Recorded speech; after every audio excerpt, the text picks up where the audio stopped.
A gente divulga agora uma pesquisa falando sobre a corrida à Prefeitura de São Paulo e também sobre a avaliação da gestão de Bruno Covas. Está conosco o Murilo Hidalgo, do Instituto Paraná. Murilo, como vai? Bom dia. Bom dia, Tilo. Bom dia, professor Vila. Bom dia aos ouvintes da Rádio Jovem Pan.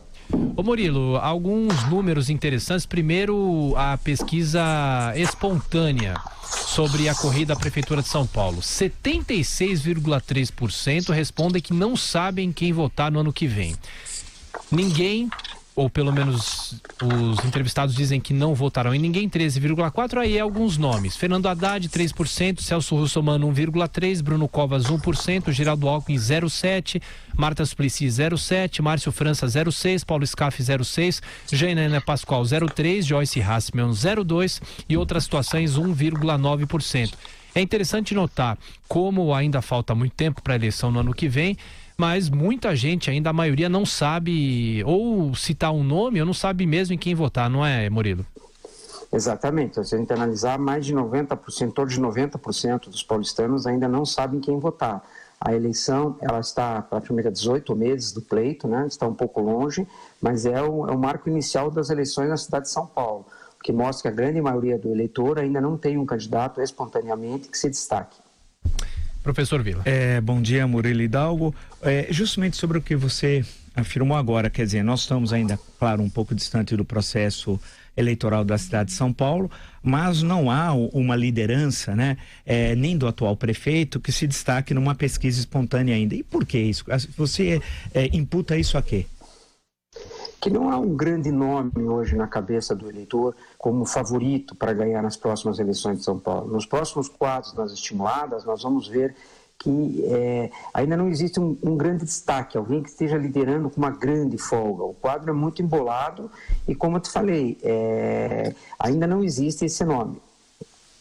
Ô Murilo, falando sobre agora a pesquisa estimulada, quando os nomes dos candidatos, ou possíveis candidatos, claro, são apresentados aos eleitores, são pelo menos 3 cenários, para a gente não ficar muito nos números. No caso, Celso Russomano, 22,4%, Fernando Haddad, 14,6%, Márcio França, 13,1%, temos Paulo Scaff com 10%, depois Bruno Covas, Joyce Hasselmann, Guilherme Boulos, André Matarazzo, Gabriel Chalita e Felipe Sabará. Esse é um cenário. No segundo cenário, Celso Russomano também, primeiro, 25,2%. Aí na sequência, Márcio França com 15%, Paulo Scaff 12%, Bruno Covas 8%, Joyce Hasselmann com 6%, depois Guilherme Boulos, Gabriel Chalita e outros nomes. E por último, na estimulada, no terceiro cenário, Celso Russomano em primeiro, 22,1%, depois Fernando Haddad 14,7%, Márcio França, Paulo Scaff, Janaína Pascoal.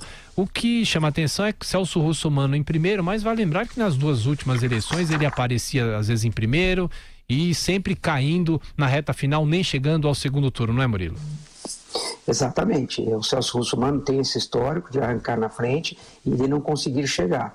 Lembrando que é sempre na reta final que as pesquisas começam a apontar que ele não chegará. O que chama a atenção é o desempenho do Fernando Haddad e do Márcio França e do Paulo Scaff, que disputaram as últimas eleições, o que mostra que pode ter um recall da campanha passada em relação ao nome deles. Outro fator que deve ser analisado é o desempenho dos candidatos do presidente Jair Bolsonaro, que seria tanto a Janaína quanto a Joyce, que foram muito bem votadas para deputadas, né, uma estadual e outra federal, e que para prefeito não lideram, né, tem números até surpreendentemente, eu esperava um pouco mais delas.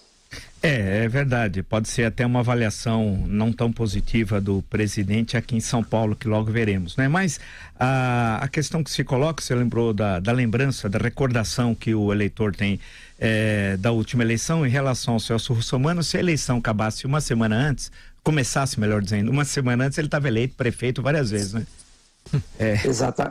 Exatamente, professor Vila. Ele sempre, nas últimas eleições, tem mostrado isso, que o pecado final dele são as últimas 72 horas. Vale salientar também, eu acho que vale a pena comentar, o prefeito Bruno Covas. Vale salientar que ele não foi votado pela população de São Paulo. Então pode parecer que os números dele são baixos, mas a população de São Paulo elegeu o João Dória prefeito. O Bruno era o vice, ele assumiu a prefeitura. Então ele não foi votado pela população. Então, eu acho que o Bruno Covas, ele, no decorrer do processo, ele tem tudo a subir também. Ô Murilo, só para a gente fechar falando agora sobre a gestão Bruno Covas, 42,1% dos entrevistados afirmam que a gestão dele é ruim ou péssima, 20,2% ótima ou boa, e depois a aprovação da administração do prefeito, 56,7% desaprovam e 38,3% desaprovam. Já passo para o professor Vila. Para um prefeito é uma avaliação muito ruim, e já pensando na eleição do ano que vem, as chances dele se reeleger, pelo menos no recorte de hoje, são baixas, né, professor?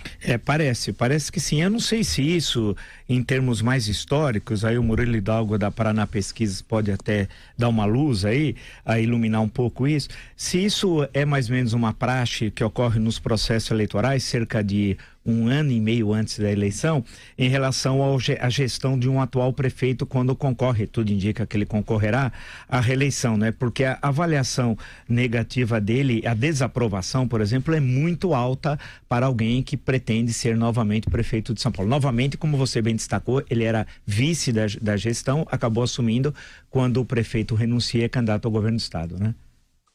Exatamente, professor. Se a gente fizer um comparativo com as últimas eleições que a gente acompanhou de perto, nesse momento ele está muito melhor do que o Haddad estava no seu segundo mandato, no seu mandato. O Haddad estava muito pior que ele, tanto que o Haddad não foi nem ao segundo turno. Ao nosso ver, pela experiência, ele teria que melhorar bastante para se tornar competitivo. A aprovação dele tem que se tornar maior do que a desaprovação para começar a pensar em alguma chance de se reeleger prefeito de São Paulo.